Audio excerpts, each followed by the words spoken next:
कैसा लगा आपको जिम में? बहुत अच्छा लगा। मैं आज से पहले कभी जिम नहीं गई थी, फर्स्ट टाइम इसी जिम में आई हूँ और यहाँ के बहुत बहुत अच्छा लग रहा है और मन कर रहा है, जो लोग यहाँ सब कर रहे हैं ना, तो मन करता है कि मैं भी ये सब करना शुरू करूँ। पूरा विश्वास है कि मैं यहाँ से ठीक होकर ही जाऊँ। I can feel the change, already सही हो रहा है। अच्छा ट्रेनर होना जिसको अवेयरनेस है, वो मेरे ख्याल से मेरे को पहली बार मिला। बहुत अच्छा लगा। यहाँ पे सब कराते हैं, गलत कर रहे हैं सही कर रहे हैं तो देखते हैं, ऐसे नहीं करो वैसे नहीं करो, तो ध्यान देते हैं। यहाँ पर आके कैसे मेरे 2 घंटे निकल जाते मुझे नहीं पता चलता। मैं कभी नहीं सोच सकती थी कि मैं इस पे रोल कर सकती, मैं कभी ट्राई भी नहीं करती। जब एक बार कर लिया तो सारी ही एक्सरसाइज खुद मन करता है कि हाँ करो और करो और करो। जब तक बॉडी जवाब ना दे दे तब तक करो, तो अंदर से फीलिंग आती है। तो जब मैंने YouTube पे आपको देखना शुरू किया तो बहुत सारे इश्यूज पता चले कितने हैं मेरी बॉडी में। मेरे ट्रैप्स टाइट हैं, यहाँ लैट्स में नॉट्स बनी हुई हैं, मैं स्क्वाट्स कर रहा हूँ, मेरे यहाँ पे पेन हो रहा है। तो अभी जब आपने ये करवाया थोड़ा बेटर लग रहा है, एक्सपीरियंस बहुत अच्छा चला, बॉडी के इश्यूज पता चले, उस पर काम कर रहा हूँ। कुछ चीज़ें यहाँ से अपने साथ में लेके जानी है, विच इज़ कि जहाँ प्रॉब्लम है उस पर काम करना है, not to give up until I am almost broke into that. I was so much into calisthenics, so it was a great experience. Thank you so much. Thank you so much. अभी मैं बता रहा हूँ आपको Sunday class में कैसे काम होता है। इनके नी की बैक साइड में पेन होता है, तो वहाँ के राउंड मसल्स काफ़ी वीक हो गए, उनको स्ट्रॉन्ग बना रहा। बोसो सर की मोबिलिटी पे काम किया और इनको अब डीप रेंज में पुशअप्स दिए मैंने। और नीचे जाओ। यस, मैम को थोड़ा पॉस्चर इशू है, तो उसके लिए ITYW basis same shoulder blade. इनको डिस्क बल्ज का इशू है तो ग्लूट स्ट्रेंथनिंग पे काम कर रहा हूँ। आगे लो पैर थोड़ा, करेक्ट। Leg curl hold.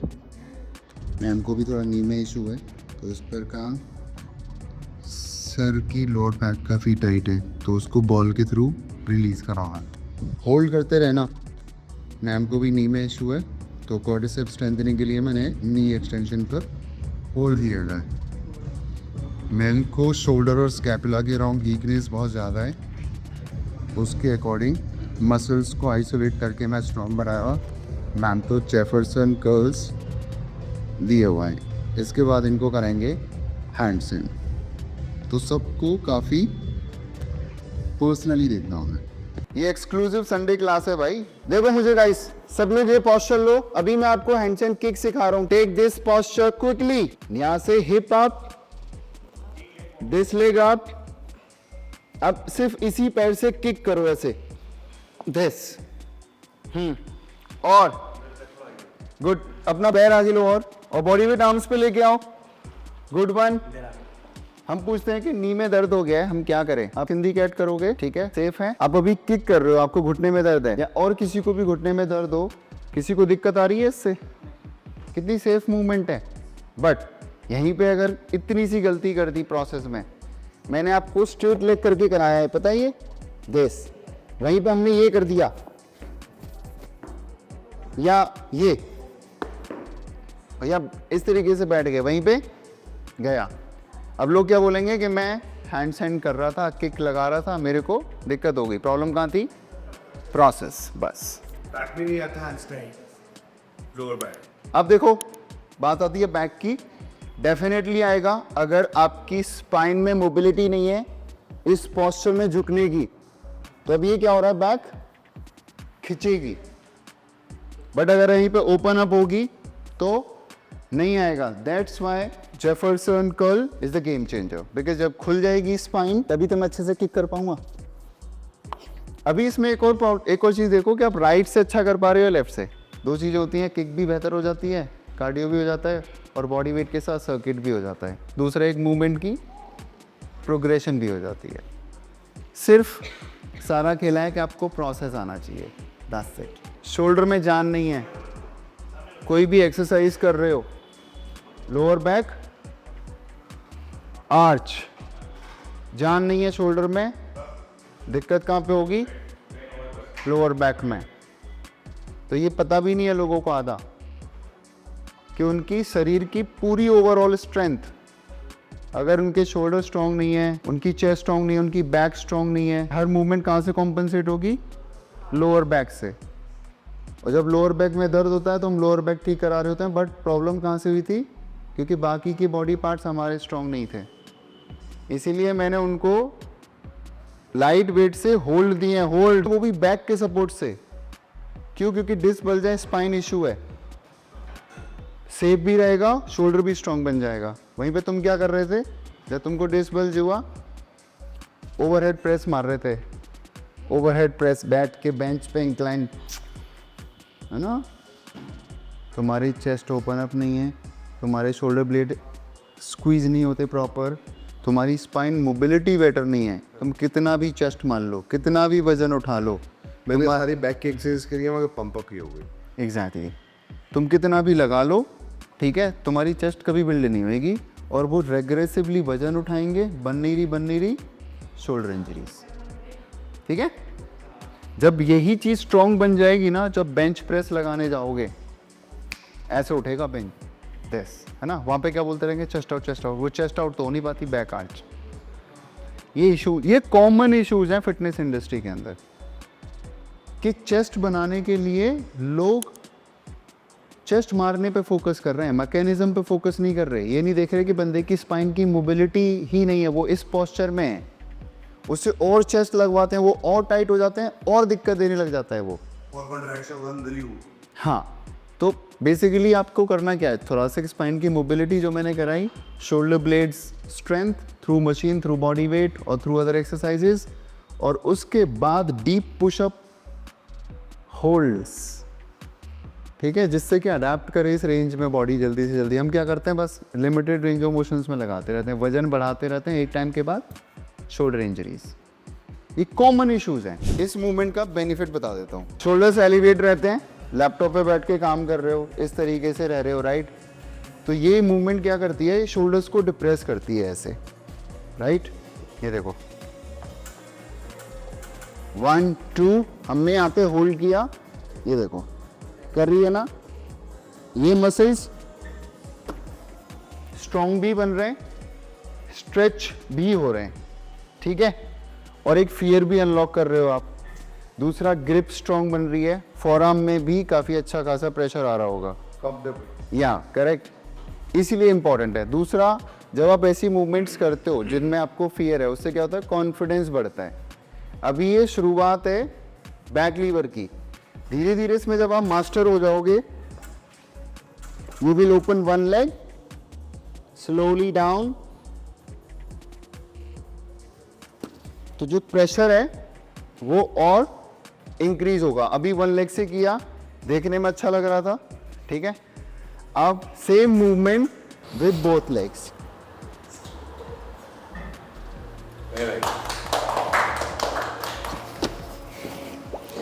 तो जो मूवमेंट्स हम आपको कराते हैं ना, उनमें हमने पहले खुद मास्टरी करी हुई है। Process, beginner level, advance level, जिसने कभी नहीं किया है, क्या क्या रिस्क है। मैं क्या बोल रहा था बार बार? हाथ ग्रिप मत छोड़ना, बस ग्रिप छूटी तो पूरा प्रेशर एक शोल्डर पे चला जाएगा। This is the only cause, इसीलिए हम बार बार पकड़ रहे थे, लगा कि कुछ अच्छा है, ठीक है, बट जब तक मोटिवेशन ना हो ना मूवमेंट्स में कि हमें पहुंचना कहाँ है, सिर्फ हम करे जा रहे हैं, पर्पस नहीं है, मजा नहीं आएगा, छोड़ दोगे। इसीलिए back lever, handstand, pull ups और पिस्टल्स, हमने हर जॉइंट पे ना एक एक मूवमेंट बना रखी है कि अगर हमें अपनी बॉडी को बेहतर बनाना है तो हमें ये 3-4 मूवमेंट मास्टर करनी है। जैसे हैंडस्टैंड, हैंडस्टैंड जब आप करोगे तो राइट से किक कर रहे हो, लेफ्ट से नहीं कर पा रहे हो, ठीक है, हैंडस्टैंड करने के बाद ऊपर जा रहे हो तो लेफ्ट पे वेट नहीं ले पा रहे हो, राइट पे ले रहे हो, कौन सा मसल टाइट है, वीक है, कौन सी साइड टाइट है, वीक है, ये पता चलता है। ये मूवमेंट कर रहे हो, बेसिकली इससे डिप्रेस हो रहा है। जब आप पिस्टल स्क्वाट करते हो, सिंगल लेग स्क्वाट, है ना, ये मैं इस पोस्चर में क्यों बैठ पा रहा हूँ? क्योंकि मेरे पास स्ट्रेंथ भी है और मोबिलिटी भी है, राइट? बट अगर मान लो आपको पिस्टल स्क्वाट करना भी है तो पहले आप क्या करोगे? पहले आप इस पोस्चर में बैठना सीखोगे। इस पोस्चर में बैठने के लिए आपको क्या चाहिए? एंकल मोबिलिटी, नी के अराउंड मसल्स ओपन हो, हिप मोबिलिटी, राइट? अब यहाँ तक पहुँचने में जो प्रोसेस है वो स्मॉल मूवमेंट्स, मान लो आप एंकल मोबिलिटी पे काम कर रहे हो, काफ रिलीज पे काम कर रहे हो, हिप रिलीज पे काम कर रहे हो, राइट? तो जो स्मॉलेस्ट वर्जन है of calisthenics, what is this? Rehab बोल सकते हो आप इसको, स्मॉल मूवमेंट्स बोल सकते हो आप इसको, राइट? मसल इम्बैलेंसेस को ओवरकम करेगा, तो वो भी तो एक कैलिस्थेनिक्स का पार्ट है। हम क्या समझते हैं कैलिस्थेनिक्स मतलब? सीधा पुलअप्स, पुशअप्स। जैसे आप पुलअप्स की बात कर रहे थे, आप पुलअप्स कैसे करोगे? आप पुलअप्स बार पे हैंग होना सीखोगे। आप पुलअप्स कैसे करोगे? जब आपके स्कैपुलर मसल्स ग्रिप अच्छी होगी। मान लो वही मूवमेंट मैं आज प्रीहैब के लिए करा रहा हूँ। क्यों करा रहा था आज मैं मूवमेंट्स आपको? क्योंकि आपके शोल्डर ब्लेड्स जो आगे की ओर जा रहे हैं वो स्ट्रॉन्ग बने, आपको भी दिया, आपको भी दिया। यही सेम मसल्स जब इसमें मैं इंटेंसिटी इंक्रीज करूँगा तो कहाँ पे काम आएंगे? पुलअप पुशअप्स में। तो जो स्मॉलेस्ट वर्जन ऑफ कैलिस्थेनिक्स है, जो एक एक मसल को आप आइसोलेट करके ट्रेन कर रहे हो, ये सब आपको आगे चलकर काम आने वाला है। अभी आप ऐसा लग रहा है आपको जैसे आप पेन पे काम कर रहे हो, या पोस्चर करेक्शन पे काम कर रहे हो, या मोबिलिटी पे काम कर रहे हो। दिस इज़ वेरी बोरिंग, मैं वो कब कर पाऊंगा? ये सब उसी का पार्ट है, उसी का प्रोसेस है। तो हमने इस तरीके से प्रोसेस बनाया हुआ है कि हमें लग रहा है ग्रिप अच्छी है, ये अच्छे से हो पा रहा है, चलो अब एक लेग ओपन करो, ठीक है। आपके शोल्डर ब्लेड ग्राउंड पे अच्छे से काम कर पा रहे हैं, अब आप मशीन्स के थ्रू करो यही सेम मूवमेंट मशीन से। फिर आप कहाँ जाओगे? बार पे लटक के करोगे। ये देखो दिस। बट सबसे पहले काम क्या है हमारा? जो मूवमेंट्स में मसल्स यूज होने वाले हैं उनको एंगेज करना। प्रॉब्लम क्यों अराइज हो रही है? क्योंकि जो छोटे मसल्स हैं वो एंगेज नहीं हो रहे, ठीक है। मूवमेंट होनी चाहिए शोल्डर ब्लेड से, राइट। प्रॉपर डिप्रेस होना चाहिए, वो एलिवेट हो रहा है, राइट। आप पुलअप लगा रहे हो, proper shoulder blade depress and retract करके होना चाहिए। पुलअप में क्या हो रहा है? बेस ऊपर से आपका लाइफस्टाइल ऐसा, ऊपर से आपकी मूवमेंट ऐसी, तो क्या हो रहा है? Muscle imbalances. इन्हीं सबसे ये सारे इश्यूज अराइज हो रहे हैं, ठीक है। तो ये सारा पैटर्न उस हिसाब से बनाया हुआ है कि अच्छा कॉन्फिडेंस आता है। ये स्क्वाट में बैठ पा रहा है, एक पैर पे बिठा दे। अच्छा इसमें ये हैंग कर पा रहा है, एक पैर खोलना स्टार्ट कर दे। अच्छा एक किक अच्छी लगा पा रहा है, इसको थोड़ा सा सपोर्ट दे के और वॉल पे ले जाओ। बट जब तक आप मूवमेंट करोगे नहीं, ये सब पता कैसे चलेगा? घर बैठ के तो पता नहीं चलने वाला ना। तो जब हम मूवमेंट डिज़ाइन कर रहे होते हैं ना, ये सब चल रहा होता है, समझ गया? कहाँ प्रोग्रेस ऐड करनी है, कहाँ पे रिग्रेशन डालनी है, किसके लिए कौन सी मूवमेंट डिफिकल्ट हो रही है, कौन सी बॉडी वेट के साथ डलवानी है, कौन सी मशीन के साथ डलवानी है, कौन सी ग्राउंड पे डलवानी है। आप यूज शोल्डर ब्लेड ही कर रहे हो, सबसे पहले आपको ग्राउंड पे क्या है? ईजी है, खुद का बॉडी वेट। उसके बाद वहाँ पे लग रहा है ईजी हो गया है, मशीन पे। फिर यहाँ से क्या होगा? बार पे मूवमेंट सेम है, बस क्या है? इंटेंसिटी और ग्रेविटी ये बदल रही है बस। आप लोगों को लग रहा होगा कि हम पेन पे काम कर रहे हैं, हम कुछ कर नहीं पा रहे हैं, बट जो कुछ करने जा रहे हो ना, ये उसका प्रोसेस है। बट अगर आप सीधा वो करने जाओगे, समझ रहे हो, सीधा पुल अप पुश अप्स या कुछ भी करने जाओगे, आपके वही मसल्स एंगेज होने वाले हैं जो काफ़ी दिनों से काम कर रहे हैं। फिर आपको होंगे मसल इम्बैलेंसेस, फिर आपको होंगे पेन, फिर आपको एक के बाद एक प्रॉब्लम कि मेरे को ये हो गया, मेरे को वो हो गया, चलता रहता है ना ये सब, ठीक है। चलो गो, कीप डूइंग इट। आजा आजा, तेरे को भी दिखा देते हैं जलवा ग्रिपन गैप का। देखो भाई को बहुत सीवियर डिस्क बल्ज है, बहुत सीवियर। आजा कर।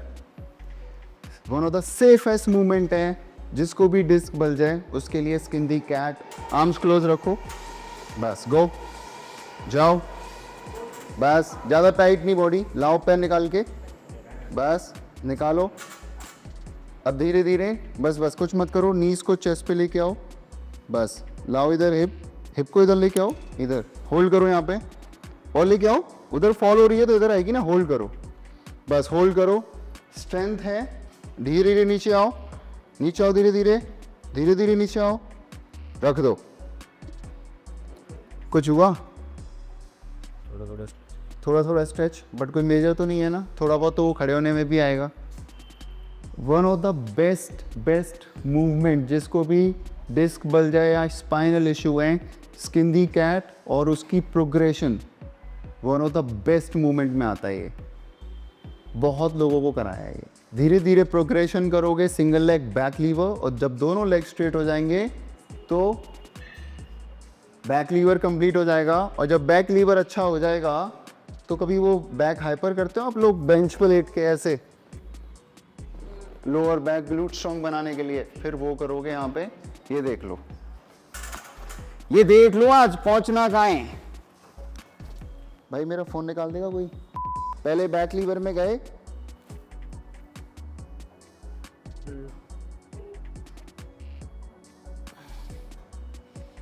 देखा, जब मैं नीचे से उठा रहा हूं ना, रेड हो जाएगा मेरा फेस, यहाँ पे और प्रेशर बढ़ेगा, यहाँ जान होगी तभी तो मैं उठा पाऊंगा। तो जो नॉर्मली आप बैक हाइपर्स देखते हो ना, वो लेट के पैरों को पीछे किक करते हो दोनों को, बस उसी का एडवांस वर्जन है। डिस्क बल्ज वाले भी कर सकते हैं जिनको मतलब इशू फेस। देखो डिस्क बल्ज वाले नहीं कर सकते, ये बहुत सब्जेक्टिव है, आप समझो, फिर ना फिर वही होगा कि डिलीवरी गलत जाएगी।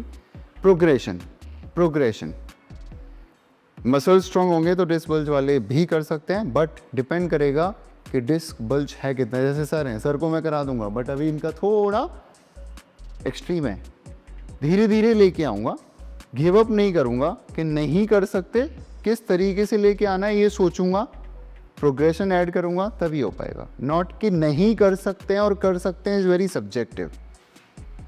ठीक है, ज़रूरी नहीं है कि सबको ये मूवमेंट सूट करे, बट प्रोग्रेशन हर एक चीज़ में, जो चीज़ सूट नहीं कर रही है आज नहीं कर रही है, 10 दिन के बाद ज़रूर करेगी, बट करेगी ज़रूर।